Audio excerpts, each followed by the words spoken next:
अस्सलाम वालेकुम dear students.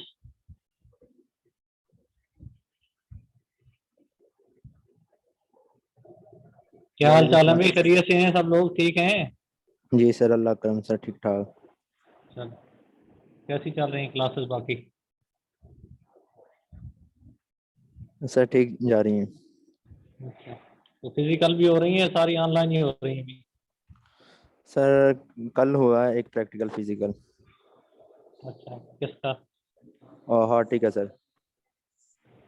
हाँ ठीक है सर का। ठीक है। इकोनॉमी में सारी चल रही हैं आपकी ऑनलाइन ही? जी सर। तो आप लोग क्या चाहते हैं, कुछ अब फिजिकल पे ना शिफ्ट करें इनको? जी सर ठीक है फिजिकल। आ रहे हैं आप लोग सारे? सर जी सर। फिजिकल होनी चाहिए क्लासेस। जी सर फिजिकल होनी चाहिए, कम से कम से प्रैक्टिकल की क्लास फिजिकल होनी चाहिए। बिल्कुल ठीक है। क्या सारे लोग आ रहे हैं? किसी का कोई इशू तो नहीं है? फिर ये ना हो ना कि कोई है ना, अभी तो एनसीओसी के मुताबिक मेरा ख्याल है वैसे तो नेक्स्ट वीक से ओपन हो जाएगी यूनिवर्सिटी। यही है ना इंफॉर्मेशन? जी सर यही है। इधर 7 से है। हाँ, तो मेरा ख्याल है नेक्स्ट मंडे से ही होगा। तो फिर तो जो है ना, प्रैक्टिकल की तो मस्ट है, जैसे आप कह रहे हैं कि उसको तो आनी चाहिए अपना फिजिकली। बाकी आप लोग अगर चाहेंगे कि कोई थ्योरी की भी कोई लेक्चर या कोई क्लास आप चाहते हैं कि वो फिजिकली रिपीट हो जाए, तो वो भी मेरा ख्याल कोई इशू नहीं है उसमें।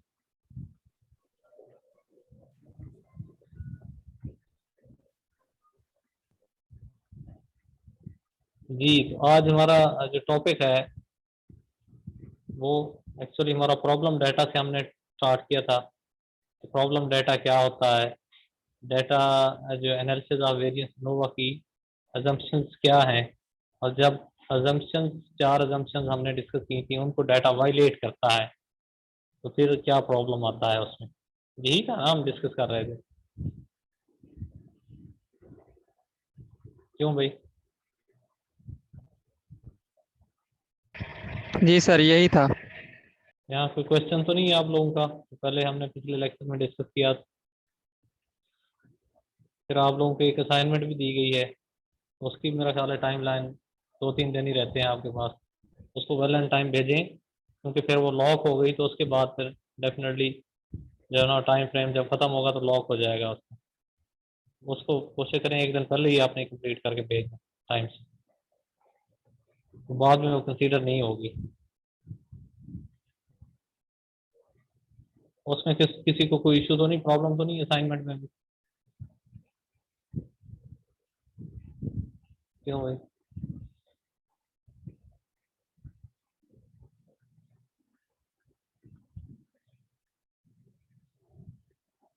अगर आप लोगों से पूछ रहा हूँ, बोलता ही कोई नहीं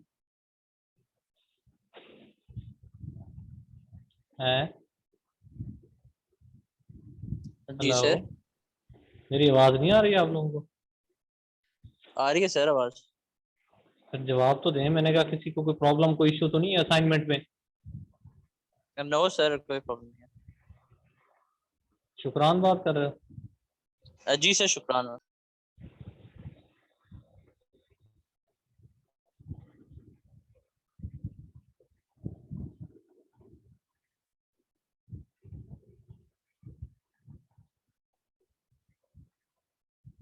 ओके, तो आज हम बात करेंगे test for violation of the assumption. कि आप जो वायलेशन ऑफ अजम्पशंस हमने डिस्कस की, कि जब डाटा अजम्पशंस को वायलेट करता है तो उनको चेक करने के लिए कौन से टेस्ट जो है वो हो सकती है। तो एक एग्जांपल जो है उसके साथ आपको क्लियर करने की कोशिश करेंगे कि हमारे पास एक एग्जांपल है कि इसमें कुछ स्पीशीज हैं एनिमल्स की, जैसे कि शीप है, इसी तरह से माइस है, चिकन है। 3 स्पीशीज हैं डिफरेंट।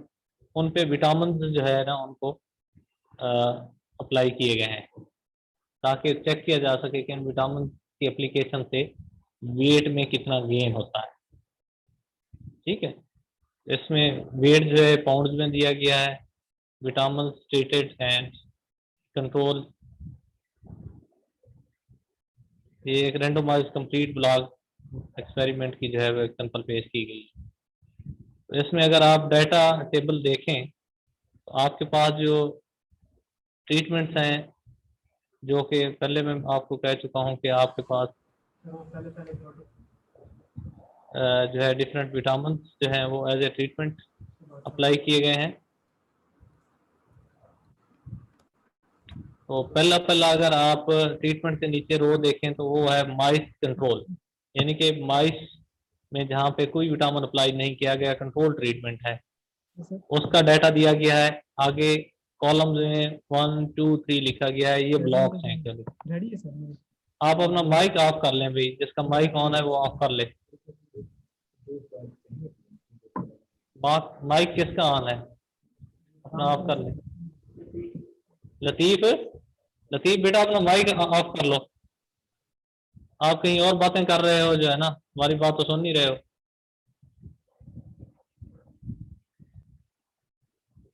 जी, तो मैं ये कह रहा था कि जो रो वाइज है वो हमारी ट्रीटमेंट्स हैं और कॉलम वाइज ब्लॉक का डाटा है। तो अगर हम पहली ट्रीटमेंट की बात करें जहाँ पे माइस पे कोई विटामिन अप्लाई नहीं किया गया, तो उसको लिखा गया है माइस कंट्रोल।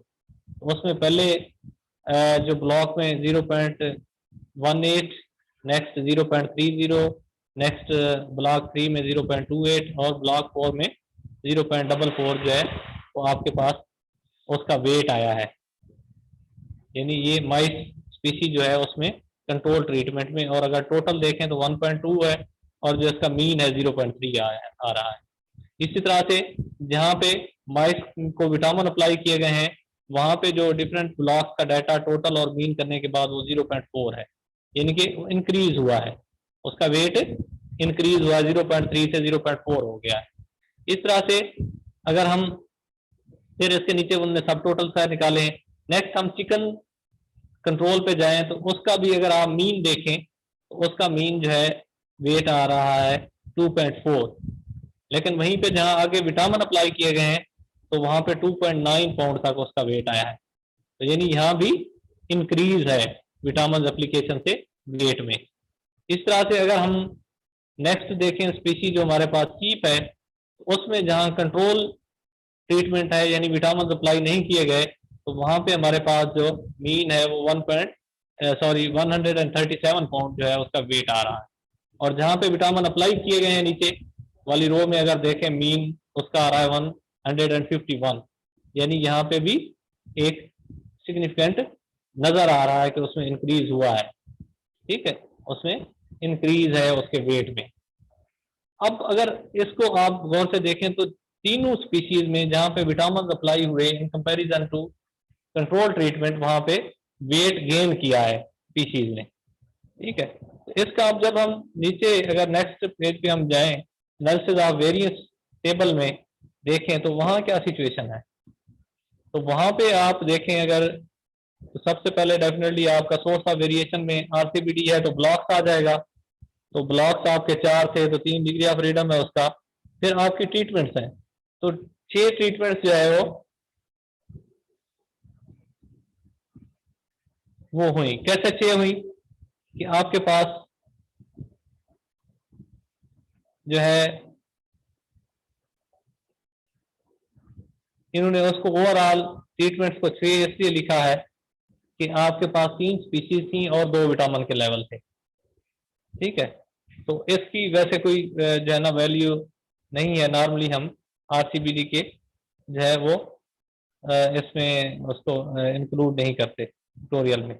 नीचे आप स्पीशीज देखें तो स्पीशीज आपके पास कौन कौन सी थी। माइस, आपके पास चिकन और शीप 3 थी तो उसका डिग्री ऑफ फ्रीडम 2 है। फिर विटामिन में 2 ट्रीटमेंट थी, एक कंट्रोल थी और एक जिसमें विटामिन अप्लाई हुए, उसका डिग्री ऑफ फ्रीडम 1 आ गया है। इस तरह से स्पीशी और विटामिन को आप अगर करेंगे उसका इंटरेक्शन लेंगे तो डेफिनेटली 2 आपके पास स्पीशी का डिग्री ऑफ फ्रीडम है और एक जो है आपके पास है विटामिन का, तो 1 multiply by 2 is equal to 2 इसका डिग्री ऑफ फ्रीडम आ गया।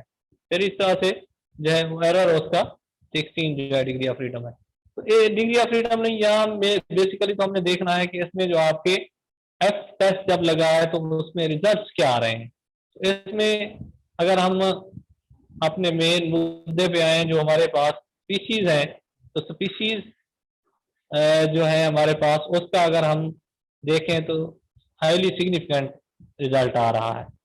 लेकिन जब आप नीचे विटामिन पे देखें, जहाँ पे विटामिन की ट्रीटमेंट्स हैं, वहां पे देखें अगर, तो वहां पे रिजल्ट जो है आपके हैरानकुन तौर पर नॉन सिग्निफिकेंट आ रहे हैं। और इसी तरह से इंटरेक्शन जो है विटामिन और आपकी स्पीशीज का, या वो भी नॉन सिग्निफिकेंट आ रहा है। तो ये बड़ा हैरानकुन है कि आपने एक वाजे देखा डाटा कि जहाँ पे विटामिन अप्लाई नहीं हुए थे और जहाँ अप्लाई हुए उसमें वाजे डिफरेंस था, वेट बड़ा वाजे गेन था उसमें, लेकिन उसके रिजल्ट जो है वो नॉन सिग्निफिकेंट आ रहे हैं। अब इससे हमें पता चलता है कि कहीं ना कहीं कोई गड़बड़ है, कोई जो है ना डाटा में प्रॉब्लम है, कोई ना कोई assumption डाटा वायलेट कर रहा है। So it is very strange that there was non-significant differences due to vitamins, especially since every animal in every replicate, अगर आप हर एक रेप्लिकेट ब्लॉक में भी देखें तो हर एक जो स्पीसी है, the species showed a greater weight than the control, कि जहाँ पे विटामिन अप्लाई हुआ वहां पे ग्रेटर जो है वो वेट शो किया, माइस ने भी, चिकन ने भी और शीप ने भी, हर एक ब्लॉक में इवन। लेकिन फिर भी आपके जो रिजल्ट्स हैं वो नॉन सिग्निफिकेंट हैं। तो ये बहुत स्ट्रेंज है। तो इसको अगर हम मजीद देखें तो even if we partition species into two components, comparison, one sheep with chickens and mice, other chicken with mice, we cannot even see significant difference between chicken and mice. अगर हम इसको मजीद पार्टीशन भी कर लें, जैसे पीछे हम पिछले लेक्चर में एग्जांपल ली थी, हम उसको मजीद पार्टीशनिंग कर देते हैं। अगर पार्टीशनिंग करके भी देखें यहाँ पे, तो वहां पे भी आपका रिजल्ट जो है वो सिग्निफिकेंट नहीं आते। Now we will look at the assumptions of the ANOVA. हम वन बाय वन जो 4 अजम्पशंस थी उसको देखेंगे कि assumptions जो है वो वायलेट हो रही हैं कि नहीं हो रही इस डाटा में। तो फर्स्ट वन क्या है? First one we look at the error term whether they are randomly, independently and normally distributed. उसको हम चेक करेंगे कि रैंडमली, नॉर्मली या इंडिपेंडेंटली डिस्ट्रीब्यूटेड है या नहीं है।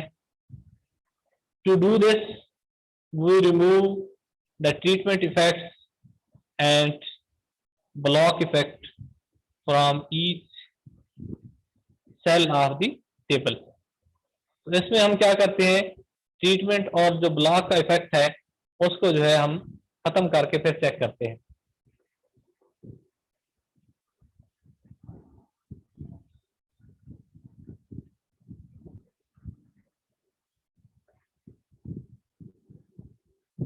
इसका आगे जो है ना, अगर आप नेक्स्ट एक छोड़ के दूसरी उस पर लेके जाएं स्लाइड पे, तो आपके पास एनोवा टेबल दिया गया है जिसमें आपने ब्लॉक इफेक्ट भी खत्म कर दिया है और ट्रीटमेंट इफेक्ट भी खत्म कर दिया है। इसमें स्पीशीज के नीचे आपके पास माइस आ रहा है, चिकन आ रहा है और शीप आ रहा है, और नेक्स्ट उस तरह से सोर्स ऑफ वेरिएशन जो है उसमें ब्लॉक्स, विटामिन, एरर, यानी कि हर एक स्पीशी को हमने सेपरेट कर दिया है। ठीक है, उसमें अगर हम स्पीशी वाइज अगर देखें तो जो हमारे पास माइस में अगर हम देखें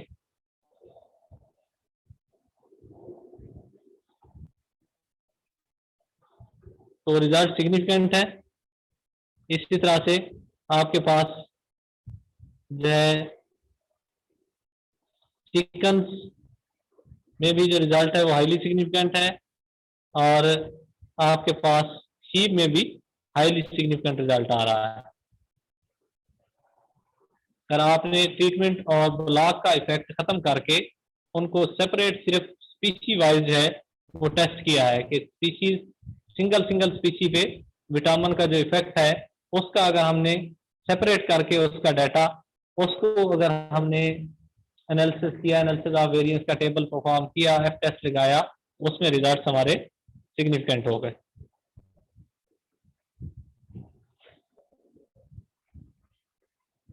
So these results are certainly much more satisfactory than the original overall ANOVA। कि जब हमने कंप्लीट ANOVA परफॉर्म किया उसमें हमारी सेटिस्फेक्शन नहीं हुई, क्योंकि एक डाटा हमें बता रहा था कि हर एक ब्लॉक में इवन वेट गेन हो रहा था जहां पे विटामिन हम अप्लाई कर रहे थे डिफरेंट स्पीशीज पे। लेकिन जब ANOVA परफॉर्म किया तो उसमें रिजल्ट नॉन सिग्निफिकेंट थे, तो हमारी सेटिस्फेक्शन नहीं हुई। तो इसको अगर हमने पार्टीशनिंग कर दी, हर एक स्पीशी को अलग-अलग कर दिया और उसमें ब्लॉक और ट्रीटमेंट का इफेक्ट खत्म करके फिर ANOVA परफॉर्म किया, तो इसमें हमारे पास रिजल्ट जो है वो सिग्निफिकेंट आए। Analysis are varied as within any one species the data conform to the basic assumptions quite well। आपके एनालिसिस उसी वक्त की जरी बात है वैलिड होते हैं कि जब आपकी assumptions को जो है वो डाटा कंफर्म करता है। However, we can follow the other procedures of transformation, they are transforming the data to show the remarkable result। कि ये जो हमने पार्टीशनिंग की है उसकी ANOVA की, इसके अलावा भी कुछ मेथड्स हैं, कुछ प्रोसीजर्स हैं जिनको फॉलो करके हम जो है वो डाटा ट्रांसफॉर्म कर सकते हैं ताकि जो हमारे रिजल्ट्स हैं वो बेहतर आए। क्योंकि हमारा मकसद तो यही है कि जो है वो रिजल्ट्स को इम्प्रूव करना और जो अजम्पशन जो है उसको डाटा वायलेट कर रहा है अगर तो वो उसको ट्रांसफॉर्म करना ताकि जो अजम्पशंस हैं वो फुलफिल हो सकें और रिजल्ट्स आपके बेहतर आ सकें। जो आपका डाटा शो कर रहा है वैसे रिजल्ट आए, ये ना हो कि डाटा कुछ और शो कर रहा है और जब आप ANOVA परफॉर्म करते हैं तो वहाँ पे रिजल्ट्स कुछ और आ रहे हैं, क्योंकि आपके डाटे के हेल्थ में इशू है, प्रॉब्लमेटिक डाटा है। उसमें डिफरेंट आगे प्रोसीजर या टेस्ट हैं जिनको अप्लाई करते हुए हम जो है वो डाटा ट्रांसफॉर्मेशन कर सकते हैं। तो इसमें फर्स्ट वन जो है दी लॉग ट्रांसफॉर्मेशन है। The log transformation, log transformation क्या है? The log transformation is effective, कहाँ पे इफेक्टिव है? In the data where the standard deviations of samples are roughly proportional to the means। वही बात है जो हमने पहले भी डिस्कस की थी कि जो मीन्स एंड वेरिएंसेस जो है वो कोरिलेटेड नहीं होने चाहिए। ठीक है, तो अगर तो कोरिलेट कर रहे हैं यानी कि in the data where the standard deviation of sample, standard deviation से ही आपकी जो है वो वेरिएंस जो है वो चूंकि निकलता है, तो स्टैंडर्ड डेविएशन अगर रफली प्रोपोर्शनेट है टू द मीन, इसका मतलब वही है कि आपकी अजम्पशन जो है वायलेट हो रही है। अगर ये वाली अजम्पशन वायलेट हो रही है तो फिर आप जो लॉग ट्रांसफॉर्मेशन कर सकते हैं। Evidence of the multiplicative rather than the additive main effects, जो हमने पिछले उसमें डिस्कस किया था कि बजाय आपके मेन इफेक्ट एडिटिव हो उसकी बजाय अगर मल्टीप्लिकेटिव इफेक्ट आ रहा है, यानी कि ब्लॉक जो है वो इफेक्ट कर रहे हैं ट्रीटमेंट्स को और ट्रीटमेंट्स ब्लॉक को इफेक्ट कर रही हैं, तो फिर मल्टीप्लिकेटिव इफेक्ट हमने एक एग्जांपल भी पीछे डिस्कस की थी। इस तरह की अगर सिचुएशन है तो फिर भी आपका लॉग ट्रांसफॉर्मेशन जो है उस पर आप अप्लाई कर सकते हैं। जनरल रिमार्क क्या है? Data with negative values can not be transform in this way. कि लॉग ट्रांसफॉर्मेशन में आप सिर्फ उसी डेटा को ट्रांसफॉर्म कर सकते हैं जिसमें नेगेटिव वैल्यू ना हो। अगर कहीं पे नेगेटिव वैल्यू है तो फिर आप डायरेक्ट उसको लॉग ट्रांसफॉर्मेशन नहीं कर सकते। If there are zeros in data the log of zero is minus infinity, so 1 is added to each data point before log transformation। अगर कहीं पे आपका कोई डाटा जीरो आ गया है, जैसे कि आप वीड्स का कोई डाटा है, कोई इंसेक्ट का डाटा है, तो कोई डाटा किसी ट्रीटमेंट में, किसी एक्सपेरिमेंटल यूनिट में जीरो आ रहा है, तो वहां भी आप लॉग ट्रांसफॉर्मेशन नहीं कर सकते, क्योंकि जीरो का जब लॉग लेंगे तो माइनस इंफिनिटी आएगा। उसकी बजाय फिर क्या करते हैं आप कि सारे डाटे के साथ से फॉर एग्जांपल 1 जो है वो प्लस कर देते हैं, तो उससे आपका डाटा जीरो की बजाय 1 हो जाएगा। जहां पे आपके पास 6 था तो 6 + 1 7 हो जाएगा। इस तरह डाटे को जो है वो पहले 1 ऐड करने के बाद फिर आप डाटा लॉग ट्रांसफॉर्मेशन करेंगे, अदरवाइज लॉग ट्रांसफॉर्मेशन परफॉर्म नहीं कर सकेंगे। और करना कहाँ पे है वो मैंने दो आपको एग्जांपल बता दी हैं कि जहाँ पे आपकी जो मेन इफेक्ट एडिटिव ना हो और मल्टीप्लिकेटिव हो, तो वहां पे आपने जो है वो लॉग ट्रांसफॉर्मेशन अप्लाई करना है।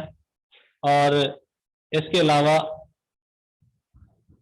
दूसरा जो हमारे पास यही था कि जहाँ पे आपके मीन्स और स्टैंडर्ड डेविएशन या उसमें जो कोरिलेट कर रहे हों, क्योंकि हमारी एग्जम्पशन तो यही है कि विल नॉट कोरिलेट। अगर कोरिलेट कर रहे हैं तो वहाँ पे डेफिनेटली फिर हमें लॉग ट्रांसफॉर्मेशन पे जाना पड़ेगा। लेकिन कहाँ हम नहीं जा सकते?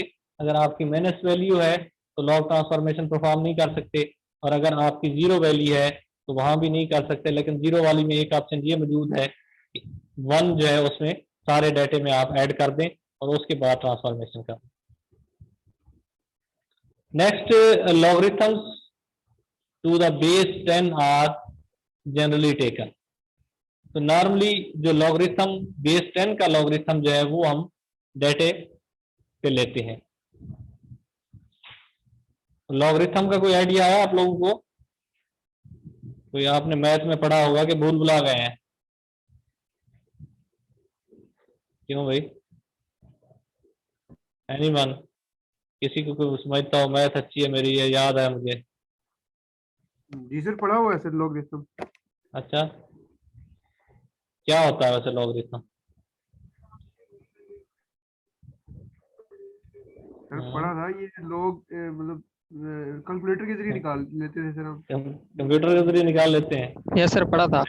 इसका एक टेबल भी होता था पहले से, जब हम लोगों ने पढ़ा था, लॉग टेबल, पता है? वो मैथ की बुक में एंड में होता मैथ की बुक में, ठीक है। तो उसमें फिर डिफरेंट बेस पे, जी ठीक है, वो दिया होता था कि बेस 10 और डिफरेंट बेस पे। तो हमने बेस 10 का जो है लॉगरिथम यहाँ पे अप्लाई करना है। ठीक हो गया।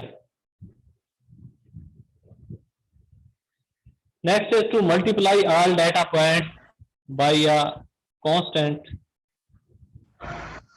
This is good idea if any of the data points are less than 1. In this way we can avoid negative logarithms। कि अगर आपका जो डाटा है वो 1 से कम है तो फिर सारे डाटा पॉइंट्स को किसी एक कांस्टेंट से जो है आप मल्टीप्लाई कर देते हैं, ताकि जो है आपका डाटा डेफिनेटली, मकसद क्या है कि 1 से ऊपर चला जाए। अगर 1 से कम है कहीं पे कोई डाटा पॉइंट, से फॉर एग्जांपल आपका डाटा आ रहा है 1.8, 0.9, 0.6, आप 10 से फर्ज करें उसको मल्टीप्लाई कर देते हैं तो उसमें सारा डाटा आपका 1 से ऊपर चला जाएगा। तो 1 से ऊपर चला जाएगा, या 5 से कर देते हैं फर्ज करें, अगर 5 से करने से ऊपर चला जाता है या 10 से, तो फिर आपके जो है लॉगरिथम लेने से, ताकि नेगेटिव वैल्यू जो है वो ना आए, इसलिए हम करते हैं इसको। In the data we are working with the lowest value is 0.18. से फॉर एग्जांपल हम एक डाटा हैंडल कर रहे हैं, उसमें जो लोएस्ट वैल्यू है वो 0.18 है. So we multiply all the data by 10. हम अगर 10 के साथ सारे डाटे को मल्टीप्लाई कर दें before taking logs, it gives us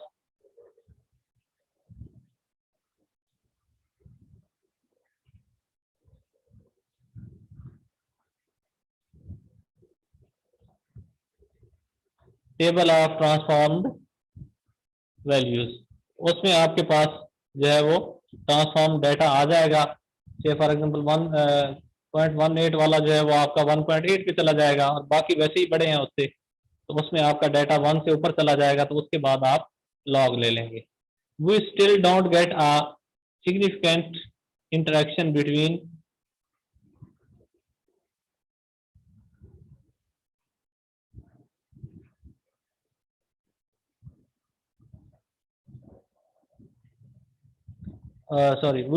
still don't get a significant interaction between species and vitamins, but now we are asking questions in a different way. अच्छा, अब हमने log जब अप्लाई कर दिया उसी डाटा पे, जो पीछे हमने एक एग्जांपल ली है, उसमें वो log अप्लाई करने के बाद भी हमारे पास जो है वो स्पीशीज और विटामिन का जो इंटरेक्शन है वो सिग्निफिकेंट नहीं आ रहा, जो कि हमारे डाटा से हमें लग रहा है कि उसका इंटरेक्शन सिग्निफिकेंट आना चाहिए. लेकिन इसमें ये जरूर हुआ कि डाटा ट्रांसफॉर्म करने के बाद ये वैसे जो है ना आपके साथ ये शेयर भी कर दिया गया है मटेरियल में ना, LMS पे PDF फाइल. उसमें डिटेल में आप जब जाएंगे तो सारी एग्जांपल डाटा वगैरह वहाँ पे आपको अवेलेबल है. यहाँ पे सिर्फ मैं हिंट्स दे रहा हूँ, क्योंकि इस प्रेजेंटेशन में अगर ईच एंड एवरीथिंग सारा डाटा मैं देने बैठ जाऊं तो फिर बहुत ज़्यादा लंबे लेक्चर्स हो जाएंगे. तो वहाँ से आपने जाके वहाँ से भी गो थ्रू होना है, और डाटा जो है वो ट्रांसफॉर्मेशन वाला जो मैंने आपको भेजा है उसमें ये सारी चीज़ें डाटा मौजूद है with example. Before we were asking, तो पहले जब हमने पहला एनालिसिस ऑफ वेरिएंस का टेबल किया तो उसमें हमारे क्वेश्चन क्या थे? Does the amount of change in weight due to the addition of vitamins vary from species to species. उस वक्त फर्ज करें हमारा क्वेश्चन था कि जो वेट में चेंज आया है विटामिन की वजह से डिफरेंट स्पीशीज में, तो क्या वो वेरी करता है स्पीसी टू स्पीसीज? मतलब जो है अगर हमारे पास माइस है, चिकन है और जो है चीफ है, तो क्या उनमें जो वेट जो आ रहा है ड्यू टू विटामिन, क्या वो एक जैसा आ रहा है? फर्ज करें 10% इंक्रीज हुआ है माइस में, तो क्या वहां भी 10-11% है चीफ में और चिकन में, या वेरी कर रहा है? कहीं पे 10% है किसी स्पीसी में, कहीं 20% है, कहीं 30% है. तो ये इस तरह के हमारे क्वेश्चन थे. लेकिन अब जब हमने इसको लॉग करके डाटा ट्रांसफॉर्म कर दिया, now we are asking does the proportion are percent change in weight due to vitamin vary from species to species. तब हम देख रहे थे कि जो वेट गेन है, क्योंकि हमारे पास नॉर्मल वही डाटा था जो हमारे पास पाउंड्स में उसका आया था. अब हमने चूंकि उसको ट्रांसफॉर्म किया है, उसका लॉग ले लिया है और 10 बेस पे लॉग लिया है, तो डेफिनेटली उसमें हमने मल्टीप्लाई किया डाटे को, तो अब वो डाटा जो है वो चेंज हो गया, ट्रांसफॉर्म हो गया है. अब जो है उसमें हम ये देखेंगे कि जो जहाँ पे हमने ट्रीटमेंट अप्लाई नहीं की थी वहाँ पे क्या वेट था, और जहाँ पे की है तो क्या है. तो वो एक जो है डाटा मल्टीप्लाई होने की वजह से, लॉग लेने की वजह से उसमें प्रोपोर्शनेट जो है ना वो आ जाएगा. तो अब हमारे जो क्वेश्चन हैं वो इस तरह के होंगे. Now we are asking does the proportion or percent change in weight is due to change in weight due to vitamins vary from species to species. पहले सिंपल हम वेट की बात कर रहे थे, इस बात को समझें जरा कि फर्ज करें 1.8 से उसका वेट जो है 2.1 पाउंड हो गया, लेकिन अब हम बात कर रहे हैं कि यानी कि 1.1 से वो 0.3 पाउंड जो है वो बढ़ गया। अब हम बात कर रहे होंगे कि उसमें प्रोपोर्शनेट या परसेंट चेंज जो है वो कितनी आ गई है, और ये स्पीसी टू स्पीसी कैसे वेरी कर रही है, कितने प्रोपोर्शनेट या परसेंटेज में। इसको आप मजीद जो है वो डिटेल में पढ़ लेंगे वहां से जो मटेरियल शेयर किया गया है। तो फिर भी आपके अगर कोई क्वेश्चंस होंगे तो उसको हम लेक्चर के बाद भी और नेक्स्ट में भी डिस्कस कर सकते हैं। तो इसके बाद ये तो पहला एक जो है प्रोसीजर था एक के लॉग ट्रांसफॉर्मेशन के, डाटा ट्रांसफॉर्मेशन में आप लॉग ट्रांसफॉर्मेशन कर सकते हैं जहाँ पे दो अजम्पशंस आपकी वायलेट हो रहे हों। अगर तो एडिटिविटी मेन इफेक्ट एडिटिव ना हो, मल्टीप्लिकेटिव हो, या आपके जो है मीन्स और वेरिएंस जो है वो कोरिलेटेड हो। तो second one is the square root transformation. Square root का भी